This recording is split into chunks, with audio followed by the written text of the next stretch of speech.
नमस्कार, स्वागत है आप सभी का। मैं हूं आपके साथ ऋषु त्यागी। 2024 के शुरुआती 4 महीने में ही साइबर अपराधियों ने भारतीयों को 1750 करोड़ रुपए से अधिक का चूना लगा दिया है। ये जानकारी राष्ट्रीय साइबर अपराध रिपोर्टिंग पोर्टल पर दर्ज 7,40,000 से ज्यादा शिकायतों से मिली है, जिसे गृह मंत्रालय द्वारा मैनेज किया जाता है। Indian cyber crime coordination centre 14C में बताया कि मई 2024 में औसतन रोजाना 7,000 साइबर अपराध की शिकायतें दर्ज की गई। ये आंकड़ा 2021 से 2023 के बीच दर्ज शिकायतों से 113.7% ज्यादा है और 2022 से 2023 की तुलना में 60.9% अधिक है। ये जानकारी एक रिपोर्ट के अनुसार है। इन शिकायतों में से 85% ऑनलाइन वित्तीय धोखाधड़ी से जुड़ी हुई थी। गृह मंत्रालय द्वारा स्थापित 14C साइबर अपराध से लड़ने के लिए कानून प्रवर्तन एजेंसियों के लिए एक रूपरेखा का काम करता है। रिपोर्ट किए गए मामलों में 2019 से 2024 के बीच सबसे ज्यादा बढ़ोतरी देखने को मिली है। गृह मंत्रालय और डिपार्टमेंट ऑफ टेली कम्युनिकेशन ने आम नागरिक को फ्रॉड से बचाने के लिए सार्थक साथी मुहिम की शुरुआत की है। हर रोज साइबर सेल यूनिट जो गृह मंत्रालय चलाती है, उसे कई इस तरह की शिकायतें दरअसल मिल रही हैं, जिसे देखते हुए साइबर क्राइम को रोकने के लिए इस कार्यक्रम को शुरू किया गया। साइबर क्राइम को रोकने के लिए बहुत सारे उपाय किए जा रहे हैं। इसी की तरह जरा सी सावधानी ऑनलाइन स्कैम या साइबर क्राइम से बचा सकती है। एक क्लिक पर संदिग्ध या अपराधी के phone number, internet ID, bank खाता, ईमेल और यूपीआई की जानकारी मिल जाएगी। स्कैम से बचाने के लिए national crime reporting portal NCRP ने नए फीचर्स जोड़ दिए हैं। खास बात यह है कि इसके लिए कहीं जाने की आवश्यकता नहीं है। घर बैठे बैठे सारी जानकारी उपलब्ध हो जाएगी। बढ़ते साइबर अपराधों को देखते हुए केंद्रीय गृह मंत्रालय ने NCRP पोर्टल की शुरुआत की थी। इस पोर्टल पर अभी तक स्कैम या क्राइम का पीड़ित व्यक्ति शिकायत करता था, लेकिन हाल ही में नए ऐसे फीचर्स जोड़े गए हैं जिसका प्रयोग करने से ठगी से बचा जा सकता है। SP साइबर जितेंद्र सिंह के मुताबिक पोर्टल में इस दौरान काफी ऑप्शंस हैं। इसे ओपन करते ही हिस्ट्री खुल जाएगी। पीड़ित व्यक्ति उसके नंबर, बैंक खाता, ईमेल, इंटरनेट मीडिया प्रोफाइल और यूपीआई नंबर की जानकारी ले सकता है। पीड़ित के पास आए फोन या ईमेल संदिग्ध हैं और उससे कोई अपराध हुआ है तो पोर्टल पर एक क्लिक पर जानकारी मिल जाएगी। इतना ही नहीं, सोशल मीडिया के माध्यम से दोस्ती कर ठगी करने वाले विदेशी ठगों की जानकारी भी इस पोर्टल से मिल जाएगी।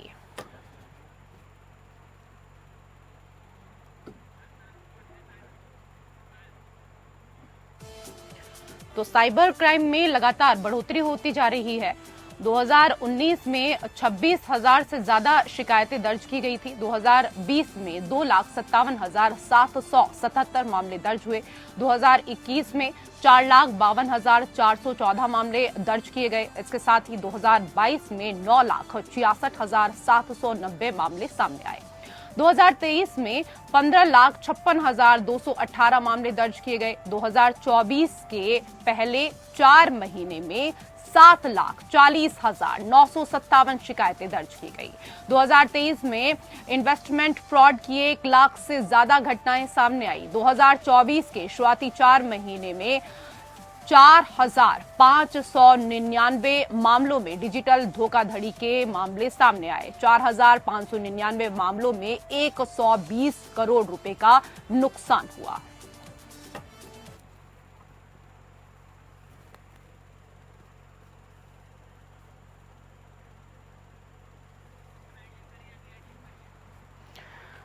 तो आज ये समझने की कोशिश हम एक्सपर्ट से करेंगे कि अगर बैंक अकाउंट हैक हो जाता है तो ऐसे में क्या कर सकते हैं, साइबर सेल में किस तरीके से शिकायत कर सकते हैं, ये भी एक्सपर्ट से हम यहाँ पर समझेंगे। पासवर्ड को आप कैसे सेफ रख सकते हैं, ये भी जानकारी आज हम आपको देने वाले हैं।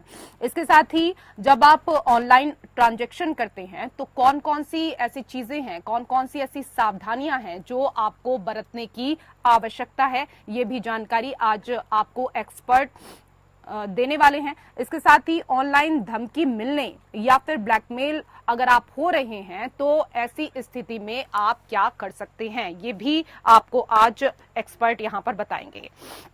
तो आपको बता दें कि साइबर अपराधियों का जो आतंक है वो बढ़ता जा रहा है और 4 महीने की अगर बात करें तो 4 महीनों में भारतीयों को 1750 करोड़ का चूना अभी तक लग चुका है। Indian cyber crime coordination centre ने बताया कि मई 2024 में औसतन रोजाना 7000 साइबर अपराध की शिकायतें दर्ज की गई हैं। तो साइबर क्राइम से कैसे बचें, ये आज आपको हमारे विशेषज्ञ बताएंगे। 2 विशेष अतिथि हमारे साथ जुड़ चुके हैं, उनका परिचय आपके साथ करा देते हैं। हमारे साथ डॉक्टर पवन दुग्गल जी जुड़ गए हैं, आप साइबर एक्सपर्ट हैं, बहुत स्वागत है सर आपका। और हमारे साथ पूर्व एसीपी दिल्ली वेद भूषण जी भी जुड़ चुके हैं, सर आपका भी बहुत स्वागत। दुग्गल जी, सर साइबर क्राइम के जिस तरह से मामले बढ़ रहे हैं और हम ऐसी स्थिति में हैं जब इंटरनेट से अपनी निर्भरता कम नहीं कर सकते, क्राइम भी इतनी बार पैटर्न बदलता है कि पुराने टिप्स भी काम के नहीं रहते। ऐसे में उपभोक्ताओं को सुरक्षित साइबर वर्ल्ड कैसे मिल सकता है? देखिए, अगर आप संपूर्ण सुरक्षा चाह रहे हैं इंटरनेट पर तो वो संभव नहीं है। उसका कारण ये है कि इंटरनेट पर जो साइबर सिक्योरिटी है एक रिलेटिव टर्म है। जो कल सुरक्षित था वो आज साइबर सुरक्षित नहीं है, और जो आज साइबर सुरक्षित है वो कल बिल्कुल भी साइबर सुरक्षित नहीं होने वाला। तो एक कांस्टेंट जर्नी है, एक यात्रा है जिसको हमें तय करना है, इस बात को समझना होगा। लेकिन आज भारतवर्ष में 2 यूनिक प्रकार की क्रांतियां चल रही हैं जिनसे हमको अवगत होने की आवश्यकता जी है। सर, मैं वापस से सर आपके पास आऊंगी। आपकी आवाज थोड़ा ब्रेक होकर हमारे पास आ रही है और जो सवाल मैंने आपसे किया सर समझने की मैं आपसे कोशिश करूंगी आगे। लेकिन वेद Bhushan ji, sir cyber crime के माध्यम से 4 महीने में 1750 करोड़ का चूना लगा है भारतीयों को, और ये तो सिर्फ आर्थिक अपराध है, मानसिक प्रताड़ना और तमाम प्रतिबंधित गतिविधियां भी इसके माध्यम से चल रही हैं। सर, जिस अनुपात में साइबर अपराध बढ़ा है, क्या उसी हिसाब से अपराध निरोधक जो संस्थाएं हैं, पुलिस आदि ने अपने आप को उसके लिए तैयार किया है क्या सर? देखिए रेशु, जब से कोविड आया उसके बाद से जिस तरह से इंटरनेट का पूरे हिंदुस्तान में कहूं बल्कि पूरी दुनिया में इस्तेमाल हुआ है, अकेले हिंदुस्तान में ही लगभग 80 करोड़ लोग हैं जो इंटरनेट का इस्तेमाल करते हैं। तो जब ये इंटरनेट इतनी तेजी से आया है तो उसी हिसाब से अपराध भी उस रैपिड स्पीड से आया, बहुत ज्यादा तेज गति से आया है। क्योंकि जो इसका जो हमारे लॉज है, आईटी लॉज है, वो वीक हैं, हम उन पर एक्सेस नहीं कर सकते, उनके ऊपर चेक और बैलेंसेज नहीं कर सकते, उनके ऊपर इंस्टेंट एक्शन नहीं ले सकते, उसका फायदा उठाते हैं। दूसरा, ये जो साइबर अपराधी हैं, साइबर एक ऐसा हब बन चुका है जो अक्रॉस वर्ल्ड है, वर्ल्ड इज वन। और कहते हैं सावधानी हटी और दुर्घटना हुई। जहां आपने गलती से कोई भी क्लिक किया किसी चीज को, आपने लापरवाही की, बहुत सारे प्रलोभन आपको दिए जाते हैं। और आज जो जहाँ तक सरकार की बात है, भारत सरकार या एमएचए या दिल्ली पुलिस या हिंदुस्तान की पुलिस की बात है, ये जो रिपोर्टेड क्राइम है ये बहुत ही कम है। अनरिपोर्टेड क्राइम इतना ज्यादा है जिसका हिसाब किताब ही नहीं, यदि वो लगाया जाए तो अलार्मिंग डाटा होंगे। बहुत से लोग यही नहीं पता कि रिपोर्ट या 1930 को हम कैसे इस्तेमाल करें। केवल उसका बचाव का एक ही तरीका है कि जिस तरह आज आपने प्रोग्राम रखा है, तमाम सोशल मीडिया इस तरह की बड़ी डिबेट करे, बड़े सेमिनार हो, लोगों को ट्रेन किया जाए, बताया जाए कि किस तरह से क्राइम से बचा जा सकता है। अदरवाइज इसका कोई रास्ता नहीं है।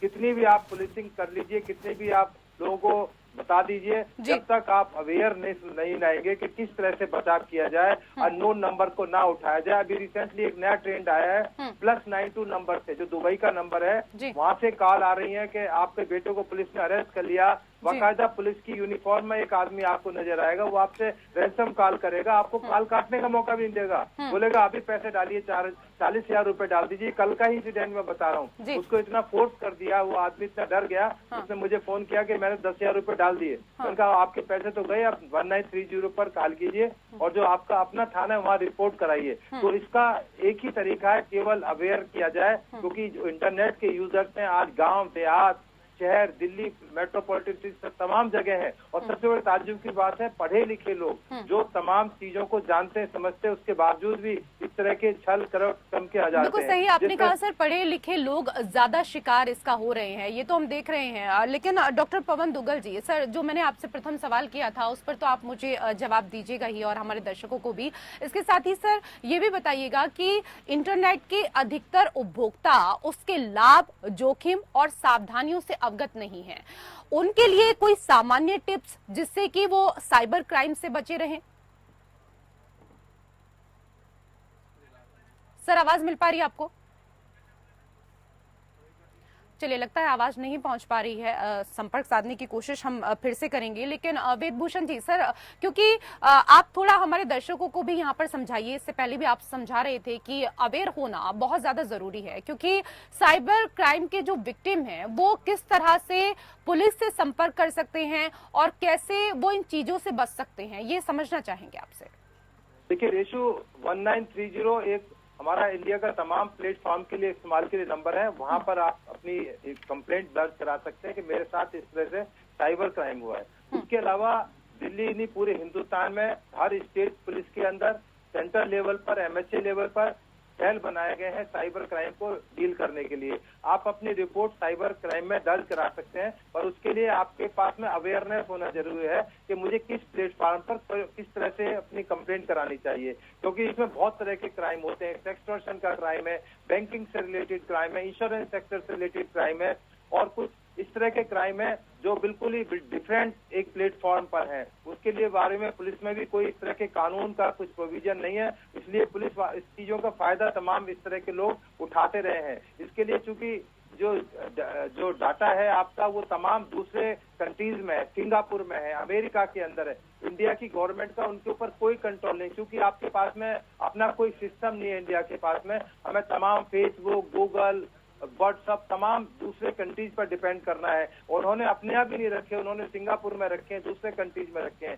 चाइना आज की डेट में बहुत बड़ा एक साइबर क्राइम का हब बन चुका है, रशिया बिल्कुल एक प्रीमियर पोजीशन में है। उसके अलावा बहुत सारे अफ्रीकन कंट्रीज है जहां से इस तरह के क्राइम चलते हैं, आपको कॉल्स आती हैं। केवल और केवल आपकी सावधानी आपको चीजों से बचा सकती है। आप पहले एकदम से समझें कि जो कॉल आपको आ रही है या आपको प्रलोभन दिया जा रहा है, चाहे लोन के लिए दिया जा रहा है, चाहे आपको पुलिस के रूप में डराया धमकाया जा रहा है, और किसी भी तरह से आपको कॉल आ रही है, तो आपकी जिम्मेदारी है कि पहले देखें कि क्या ये कॉल सच्ची हो सकती है झूठी हो सकती है। उठाने से पहले जिस तरह से पहले सेक्सटॉर्शन का रैकेट चलता था कि अननोन नंबर से वीडियो कॉल आती थी, परंतु जिस तरह आपने आज ये प्रोग्राम चलाया उसी तरह पूरे हिंदुस्तान को समझ में आया कि अननोन नंबर से वीडियो कॉल ना उठाएं। उसमें बहुत ड्रास्टिकली बहुत ज्यादा चेंज आया, गिरावट आई है। अब आदमी अननोन नंबर से वीडियो कॉल को नहीं उठाते हैं, क्योंकि आप लोगों ने हम सब लोगों ने मिलकर उनको अवेयर कर दिया है कि ये कॉल खतरनाक हो सकती है, आप एक्सटॉर्शन के शिकार हो सकते हो। तो इस तरह ये क्राइम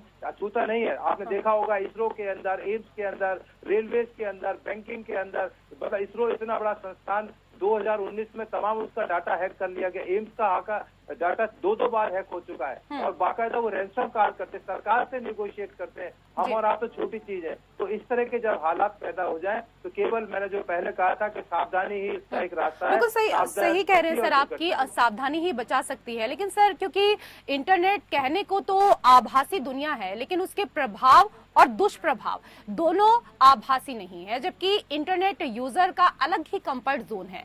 उन्हें कैसे जागरूक किया जाए ताकि वो इन अपराधों को गंभीरता से लें और पुलिस के संज्ञान में लाने के बाद कोऑपरेट भी करें?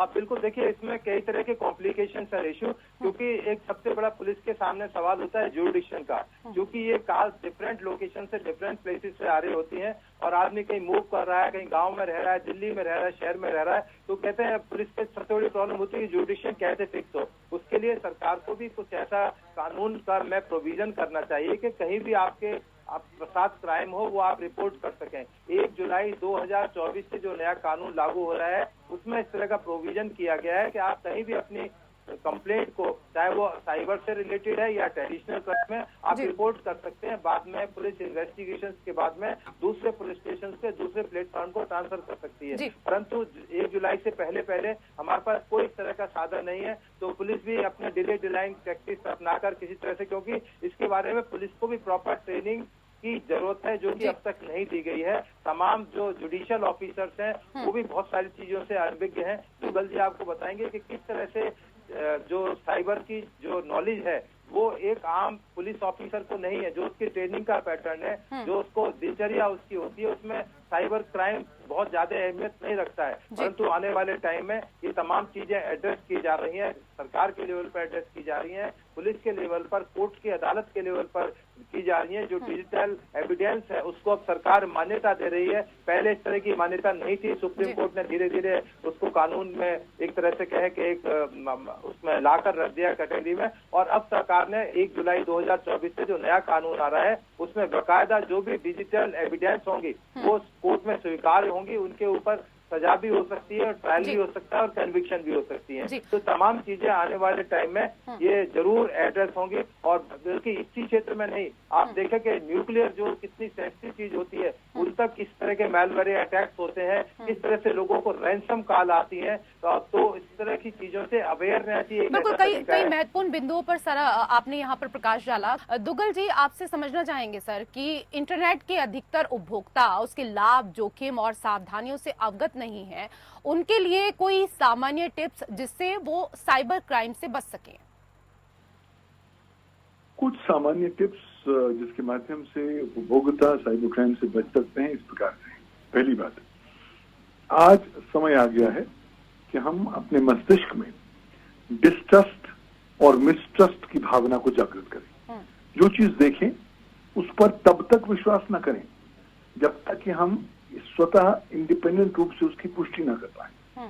दूसरी बात, साइबर सुरक्षा को जीवन जीने का शैली के रूप में अडॉप्ट करने की समय का टाइम आ गया है। तीसरी बात, आज नया साइबर वर्ल्ड ऑर्डर प्रारंभ हो चुका है कोविड-19 के बाद, जहां पर साइबर सुरक्षा में सेंधें हम लोगों की रोजमर्रा लाइफ का कंपेनियन बनी रहेंगी और साइबर क्राइम जो है एक रोजमर्रा डेली रूटीन हो जाएगा। तो इस संदर्भ में समझें कि आप भी उतने ही टारगेट बन सकते हैं साइबर क्राइम के जितने कोई और। एक भ्रम, इस मिथ्या में ना रहें कि साहब मुझे क्या होगा, मुझे कौन टारगेट करेगा। चौथी बात, अपने पासवर्ड्स को थोड़ा पुनः से ध्यान देखिए। कोशिश करिए अल्फा न्यूमेरिक पासवर्ड्स हो, जिसमें अल्फाबेट भी हो, नंबर भी हो, स्पेशल कैरेक्टरिस्टिक्स भी हो, ताकि उसको तोड़ने की चेष्टा और ज्यादा मुश्किल हो जाए। चौथी बात कि अगर आप ऑनलाइन ट्रांजैक्शन करते हैं तो कृपया आप एक तो SMS अलर्ट सेवा जरूर ले लें ताकि हर ट्रांजैक्शन पर आपके पास अलर्ट आए। दूसरी बात, अपनी हर प्रकार की ऑनलाइन ट्रांजैक्शन की स्टेटमेंट हर दूसरे दिन पर एक बार नजर डाल लें। कोई ऐसी ट्रांजैक्शन तो नहीं है जो आपने नहीं कर दी है। अगर ऐसी कोई ट्रांजैक्शन है तो आप कृपया चुप नहीं बैठेंगे, उसको रिपोर्ट करेंगे। रिपोर्ट करने के लिए आपके पास कुछ विकल्प हैं। आप तुरंत 1930 यानी कि राष्ट्रीय साइबर क्राइम हेल्पलाइन नंबर को कॉल कर सकते हैं 1930 और अपनी शिकायत दर्ज करा सकते हैं। आप राष्ट्रीय साइबर क्राइम रिपोर्टिंग पोर्टल पर जा सकते हैं जो है cybercrime.gov.in, वहां पर ऑनलाइन शिकायत भी दर्ज करा सकते हैं। जागरूक रहेंगे, सतर्क रहेंगे, सावधान रहेंगे, कॉमन सेंस का इस्तेमाल करेंगे, डर और पैनिक में नहीं आएंगे और कुछ भी प्रलोभन हो, कितनी भी बड़ी टेम्पटेशन हो, उसको आपने गिवन नहीं करना है। क्योंकि आपको समझना है कि जितने आप केयरफुल हो जाएंगे, सावधान हो जाएंगे अपने डेटा के प्रति, अपने कॉन्फिडेंशियल इंफॉर्मेशन, अपने पर्सनल डेटा के प्रति, उतनी कम चांसेस हो जाएंगे कि आप साइबर क्राइम के शिकार बन पाएंगे। बिल्कुल सही आपने कहा सर, इसके लिए सावधानी बरतने की आवश्यकता है, केयरफुल होने की आवश्यकता है। अक्सर लोगों को देखा गया है कि वो बहुत ज्यादा पैनिक हो जाते हैं ऐसे मामलों में और कहीं ना कहीं डर जाते हैं। सर, साइबर क्राइम को लेकर के क्या क्या कानूनी प्रावधान है जिसका उपभोक्ता सहारा ले सकते हैं, क्योंकि जानकारी के अभाव में अधिकतर साइबर क्राइम के मामले तो दर्ज ही नहीं होते। देखिए, आज भारत के पास कोई डेडिकेटेड साइबर क्राइम कानून मौजूद नहीं है, लेकिन इसका ये तात्पर्य नहीं है कि हम साइबर क्राइम के लिए कोई लीगल प्रोविजन रखते नहीं है। हमारे यहाँ भारत का सूचना प्रौद्योगिकी कानून है सन 2000 का, इंफॉर्मेशन टेक्नोलॉजी एक्ट 2000, जिसमें एक सेपरेट अध्याय है, चैप्टर रोमन 11, जिसमें विभिन्न प्रकार के साइबर क्राइम्स को परिभाषित किया गया है और उसमें विभिन्न प्रकार की सजाओं के प्रावधान भी दिए गए हैं, जिसकी सजा शुरुआत होती है 3 साल से और आजीवन कारावास तक चलती है। फाइन्स की शुरुआत होती है 1 लाख रुपए से और 10 लाख रुपए तक चलती है। साथ ही साथ भारत के सूचना प्रौद्योगिकी कानून ने भारतीय दंड संहिता के प्रावधानों को भी संशोधित कर दिया है और विभिन्न प्रकार के इलेक्ट्रॉनिक जो क्राइम्स हैं, साइबर क्राइम्स हैं, उसको भारत के इंडियन पीनल कोड की परिभाषा में भी ले आए हैं। तो बहुत सारे साइबर क्राइम्स हैं जो आईपीसी में डिफाइंड है, हम उनको भी इन्वोक करते हैं। कई बार स्पेशल लॉज हो जाते हैं, जैसे कॉपीराइट एक्ट है, उस पर भी आपको लगता है जहाँ डिजिटल क्राइम्स की कवरेज जहाँ होती है वहां पर आप अट्रैक्ट कर सकते हैं। बट ब्रॉडली हमारे पास ये लीगल फ्रेमवर्क है जिसके माध्यम पे आप एज एन उपभोक्ता शिकायत कर सकते हैं और आपकी शिकायत पर कार्रवाई हो सकती है। जी सर, हमारे दर्शकों को इतने सारे सुझाव देने के लिए आप दोनों का बहुत बहुत धन्यवाद।